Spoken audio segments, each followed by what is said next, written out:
Taste the Daily.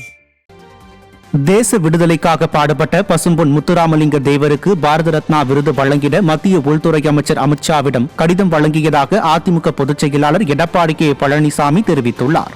இது தொடர்பாக அவர் வெளியிட்டுள்ள பதிவில், மாண்புமிகு இந்திய உள்துறை அமைச்சர் அமித்ஷாவை தலைமை கழக நிர்வாகிகள் மற்றும் கழக நாடாளுமன்ற உறுப்பினர்களோடு நேற்று சந்தித்து தேச விடுதலைக்காக பாடுபட்ட தெய்வ திருமகனார் பசும்பொன் ஐயா முத்துராமலிங்க தேவருக்கு இந்திய திருநாட்டின் உயரிய விருதான பாரத ரத்னா விருது வழங்கிட வேண்டும் என அதிமுக சார்பில் கடிதம் வழங்கி வலியுறுத்தினேன் என குறிப்பிட்டுள்ளார்.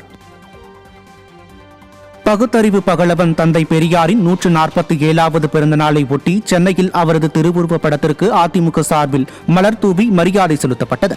அண்ணா மேம்பாலம் அருகே தந்தை பெரியாரின் திருவுருவ சிலையின் கீழ் அலங்கரித்து வைக்கப்பட்டிருந்த அவரது திருவுருவ படத்திற்கு கழக அவைத்தலைவர் தமிழ்மகன் புசேன், கழக அமைப்பு செயலாளர்கள் ஜெயக்குமார், பெஞ்சமின், மாவட்ட கழக செயலாளர்கள் ஆதி ராஜாராம், பாலகங்கா, M.K. அசோக், சிறுபான்மை பிரிவு செயலாளர் அப்துல் ரஹீம், அண்ணா தொழிற்சங்க பேரவை செயலாளர் கமலக்கண்ணன் உள்ளிட்டோர் மலர் தூவி மரியாதை செலுத்தினர்.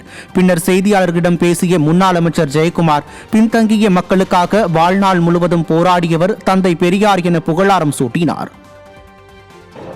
ஒரு சமூக நீதியை நிலைநாட்டி அதன் மூலம் ஒரு சமத்துவத்தை, ஒரு சமூக நீதியை, ஒடுக்கப்பட்ட மக்கள் கூட ஒரு உயர்ந்த நிலைக்கு வர முடியும் என்ற வகையில் ஒரு அடிக்கோலிட்டவர் தந்தை பெரியார் அவர்கள்.